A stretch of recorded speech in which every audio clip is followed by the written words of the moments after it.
After the encounter broadcast on the Twilight Zone in 1964, it vanished without a trace. America tried to forget, the reels were locked away, and the episode was banned. The true controversy, however, wasn't even that. Rod Serling used time travel and aliens to convey stories that would have terminated his career, and he had been slipping deadly messages past censors for years. Finally, the deleted sequences are showing what the biggest rebel on television was truly trying to convey. The goal of Rod Serling's storytelling was to make an impact. His writing interests included racism, corruption, war, and greed. However, television did not permit such candor in the 1950s. Too much control was held by sponsors, networks shied away from controversy, and censors removed anything that would disturb viewers. Serling had to change everything he wrote that was bold every time. Despite his best efforts, the system was too powerful. Then, all of it changed in an instant. In Mississippi, a 14-year-old black child called Emmett Till was killed in 1955. They said he was dragged from his bed, shot, assaulted, and thrown into a river after whistling at a white woman. Despite being captured, his killers were released by an all-white jury. The case stunned the country. It was terrible, unfair, and unavoidable. Serling realized he had to tell this tale. Thus, he wrote a script titled Doomsday at Noon. It dealt with a lynching that occurred in the South, which was a direct result of Till's killing. He believed that television could make people face the reality, but the episode was shattered before it even aired. Funding withdrawals were threatened by advertisers. Groups of white supremacists demonstrated. The network executives went into a panic. They altered everything to stay out of trouble. New England replaced the South as the scene. The man who had been killed had changed his race. But an unidentified foreigner. It was completely meaningless when it was broadcast. Serling felt enraged. His attempt to speak the truth had been suppressed by the system. He understood he needed a different strategy at that point.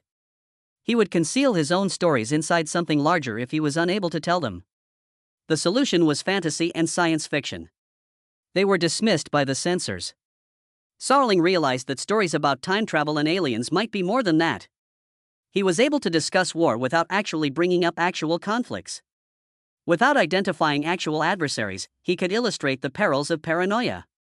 Without ever using words, he could reveal injustice. And nobody was able to stop him. This concept evolved into the Twilight Zone. Every episode took viewers on an odd and unnerving voyage into the unknown. A street where, in dread, neighbors turn against one another.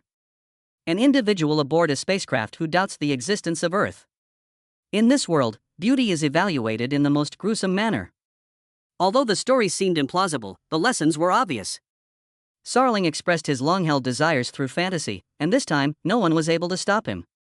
There was significance even in the name, the Twilight Zone. It was the area where reality merged with night and day in the military. Serling wanted that very much. A world that was neither entirely fictional nor quite genuine. An area where individuals might identify with the characters and comprehend the underlying reality of the narrative. Some of the most gifted actors of the era were cast in the Twilight Zone for 5 seasons. There was a new plot, a new cast, and performances in each episode that viewers continued to enjoy long after the credits had rolled.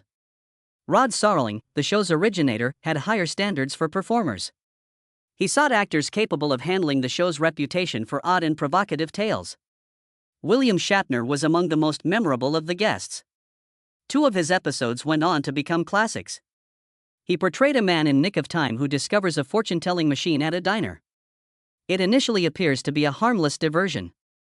His interest, however, is replaced by worry when the machine's prophecies continue to come true.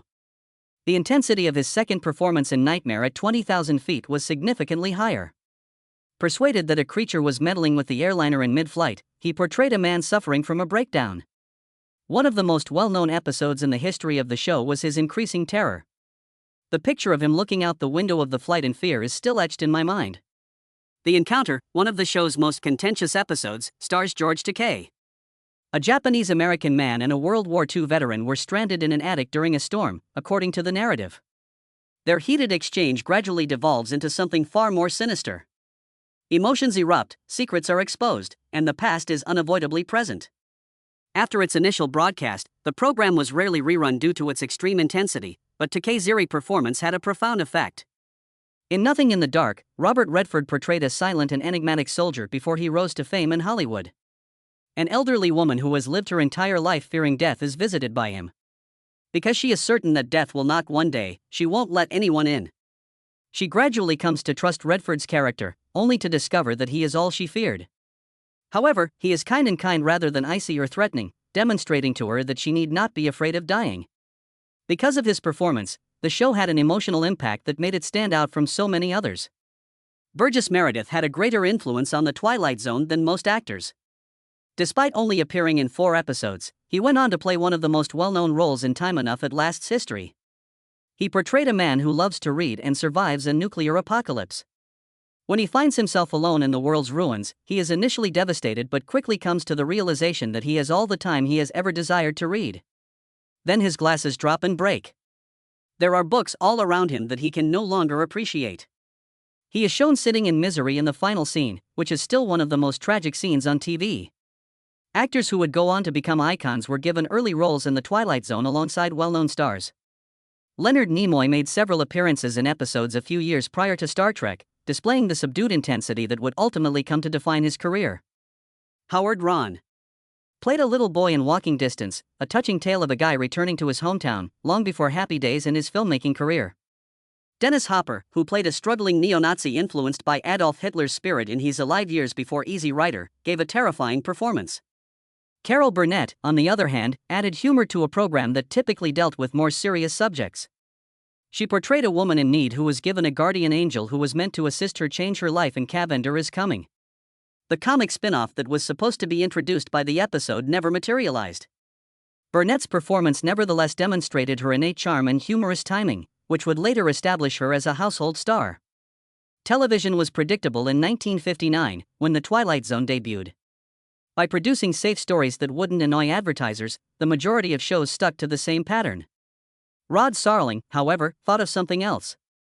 By telling stories that questioned viewers' preconceived notions, he hoped to utilize television to provoke thought. In order to get social commentary past the networks in a way that had never been done before, he disguised his thoughts in science fiction and fantasy rather than providing clear themes. A show that viewers had never seen before was the end product. There were 156 stories in The Twilight Zone across 5 seasons. Making sure his vision remained intact, Serling wrote or co-wrote 92 of them. His tales were full of bizarre incidents, unsettling locales, and characters in precarious circumstances. However, something deeper was always present behind the suspense and the twists. There was more to these tales than time travel, aliens, or the paranormal. They dealt with actual fears, such as a dread of authoritative figures and the unknown. Apprehension of losing command. It wasn't necessary for the show to be at the top of the ratings. It attracted a devoted readership and took home several Emmys, including 2 for Serling's work. Additionally, it received 3 Hugo Awards, demonstrating its influence on science fiction. More significantly, it transformed television. It demonstrated that television was not just for amusement. It might cause people to reflect on the world they live in. Using science fiction and horror to examine contemporary worries, shows like American Horror Story and Black Mirror followed suit. The Twilight Zone was renowned for its ability to present stories that were both utterly familiar and surreal. The Monsters Are Due on Maple Street transformed a peaceful neighborhood into a paranoid research project. It was demonstrated that fear itself could be the biggest enemy when a simple power outage caused people to turn against one another. It's a Nice Existence followed a town run by a 6-year-old with supernatural abilities, demonstrating how ultimate power can turn into a frightening situation regardless of who controls it. The show's surprising conclusions made it renowned. Not all of these were unexpected. Lessons were taught. Time Enough at Last tells the story of a bookworm who survives the nuclear holocaust. He finally has plenty of time to read, but his glasses shatter right before he can start enjoying his new life. It's a tragic turn of events, but it's not all bad luck. Isolation and the notion that achieving your goals does not always equate to pleasure are at the heart of it. This narrative approach impacted numerous generations of authors and filmmakers. Films such as The Sixth Sense employed similar plot twists to alter viewers' perceptions.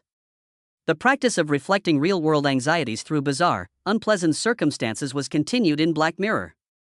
The Twilight Zone has ingrained itself so thoroughly into popular culture that it is frequently mentioned in sitcoms like The Simpsons and Family Guy. Its initial numbers did not deter the show from continuing. Reruns gave it a fresh lease on life, reaching viewers who were not even alive when it debuted.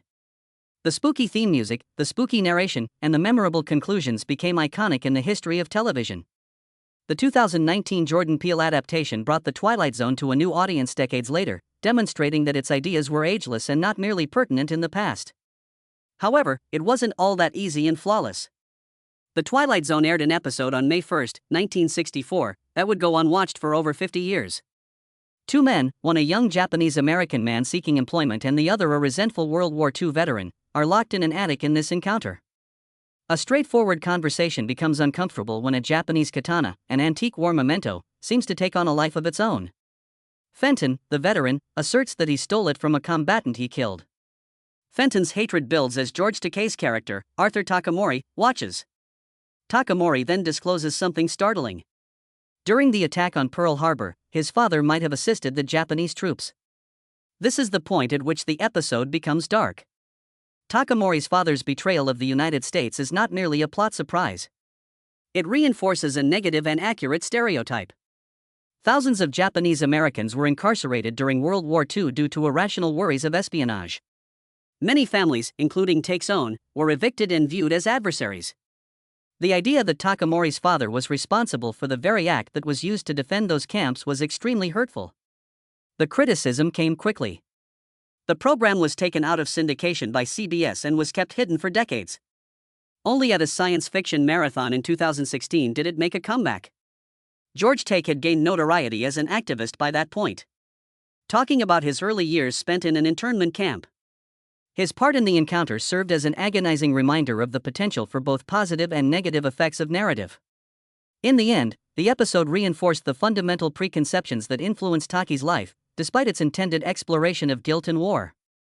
The Twilight Zone was frequently used by Rod Serling to question social mores. That was evident when The Big Tall Wish premiered on April 8, 1960. It was an understated but revolutionary event in television history. The narrative followed veteran boxer Bully Jackson, who had seen better days.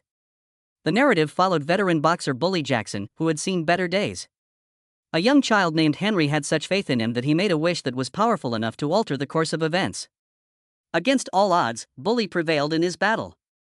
However, everything reverted as he began to question the magic.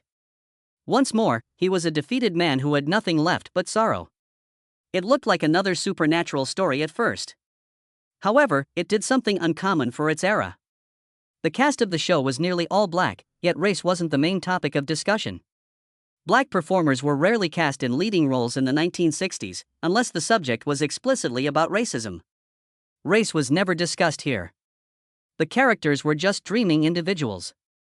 Hardships and feelings to which everyone may identify. This was a brave move. It depicted black characters as regular people, something that television frequently did not do. Mixed responses were received.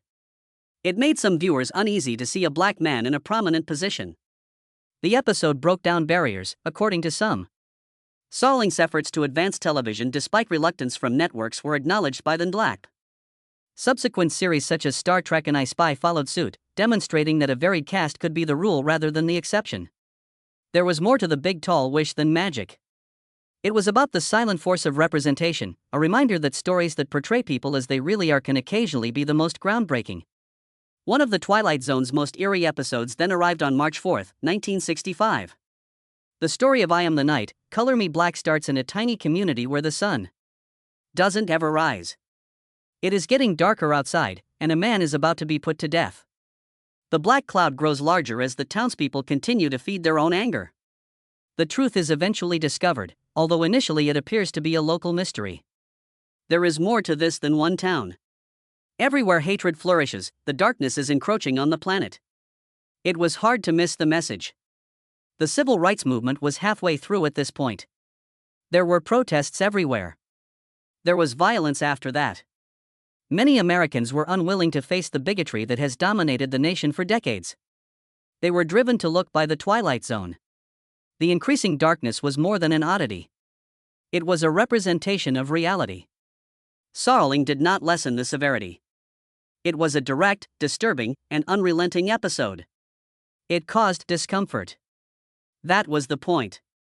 Science fiction allowed it to reach audiences in a way that neither news reports nor lectures could. The last moments made an impression.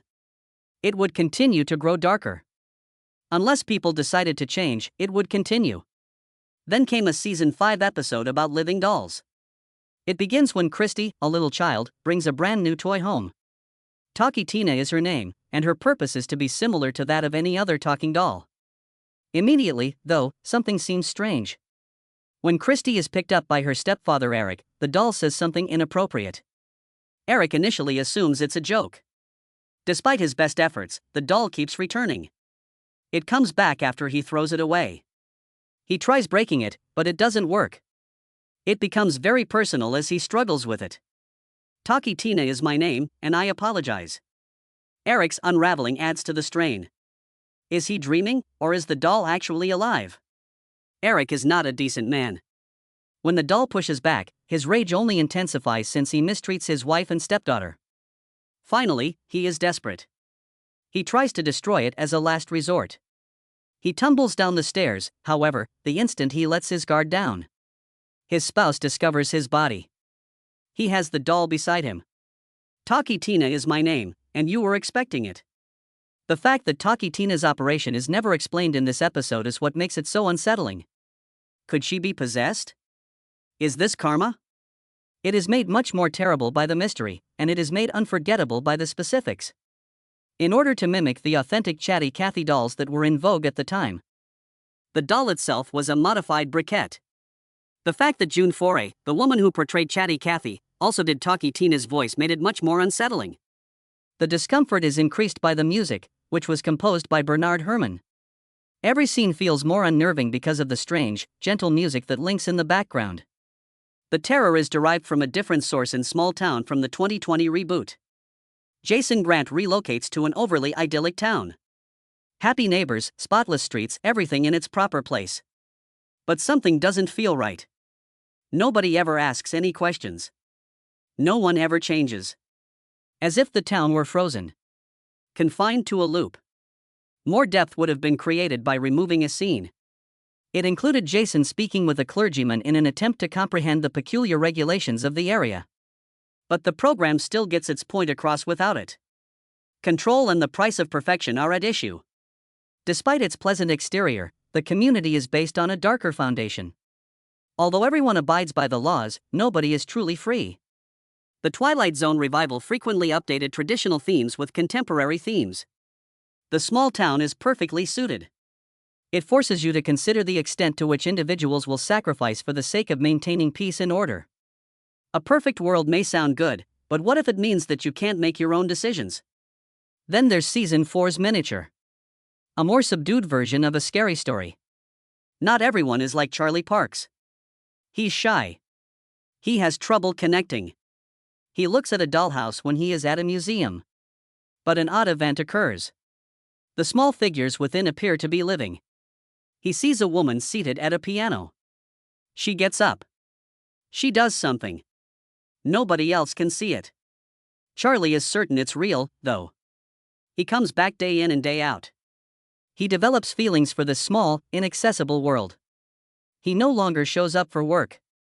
Stops speaking with others. His relatives become concerned. He's going crazy, they believe. There is never a clear answer in the story. Is Charlie seeing things? Is he seeing something that nobody else can see? It becomes difficult to distinguish between fact and illusion. Ultimately, Charlie vanishes. In the final image, the dollhouse is visible. A new figure has emerged inside. The woman at the piano has a man seated beside her. For years, this episode was taken out of syndication because of legal concerns. When it eventually reappeared, however, it was evident why it had made such an impression. In a conventional sense, it's not frightening. It is depressing. Anyone who has ever felt isolated and lost in their own world can relate to it.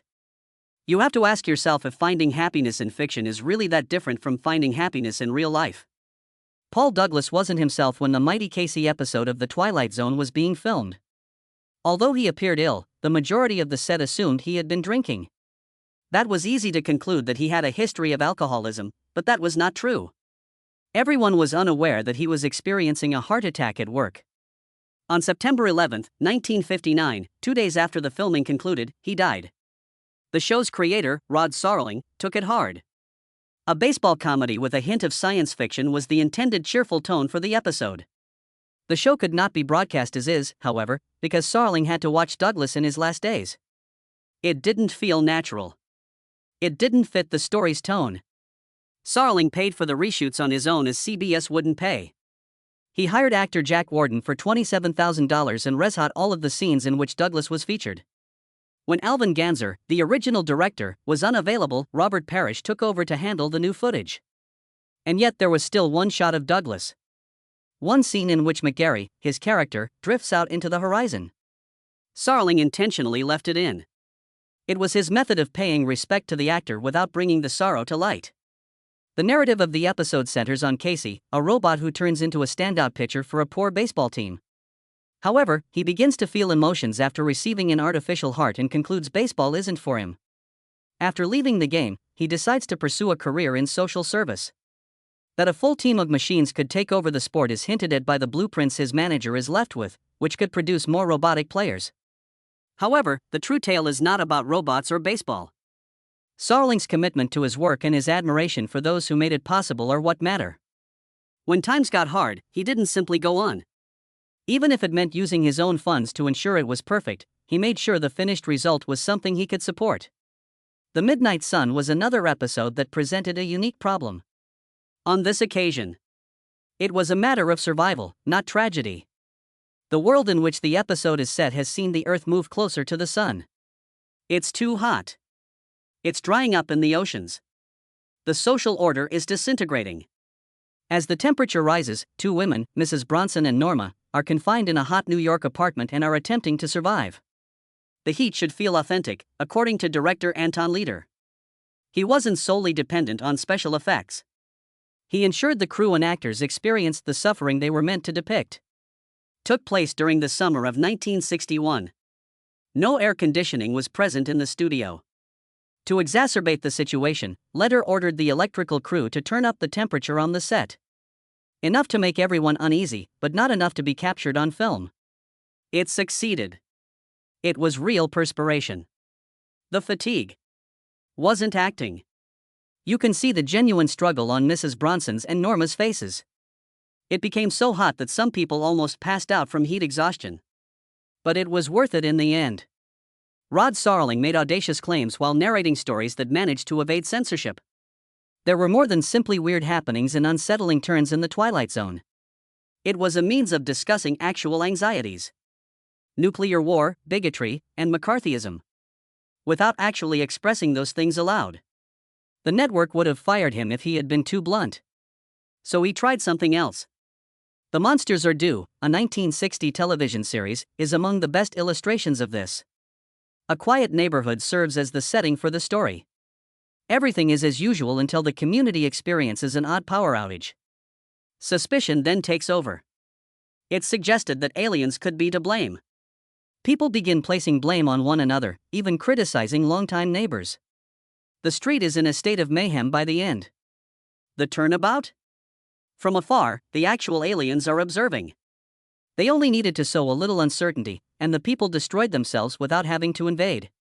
The message was unmistakably about the Red Scare, when anxiety pitted common people against one another. Since the network would never broadcast a story on McCarthy openly, Serling wrapped it in science fiction. In this sense, it was entertaining, but the message was still powerful. In 1961, a different episode called The Shelter addressed the dread of nuclear war. The narrative centers on a family who built a fallout bunker, something that many Americans were doing at the time. Their friends and neighbors freak out when they hear a warning that an attack is imminent. They grovel for admission. Desperation increases with the level of dread. People who were formerly kind to one another became violent. The harm is done even if there isn't a real attack during this moment. The battle isn't actually the topic of this episode. Human nature is at issue. When panic strikes, goodness vanishes. It was a daring tale, particularly at a time when Cold War propaganda promoted the notion that Americans were fighting a shared foe. Serling was not thinking about the opponent. In the event of a crisis, he wanted to know what Americans would do to one another. The sponsors and network were always keeping an eye on the show in case it said something too offensive. Serling used science fiction and fantasy to protect himself from them. You can say these things to a Martian and get away with it once you've said them. It was precisely what he did. Instead of writing about an actual town, he chose to discuss prejudice. He made I Am. During World War II, he wrote A Quality of Mercy, in which an American soldier unexpectedly finds himself in the body of a Japanese soldier. If he wanted to challenge war, he wrote The Night Color Me Black, in which a town is engulfed by unending darkness on the day of an execution. This forced the audience to reconsider their preconceived notions about the world.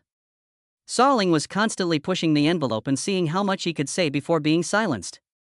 In addition to making a fantastic show, he revolutionized television storytelling by demonstrating that sometimes portraying the truth in an unexpected way is the most effective way to do so.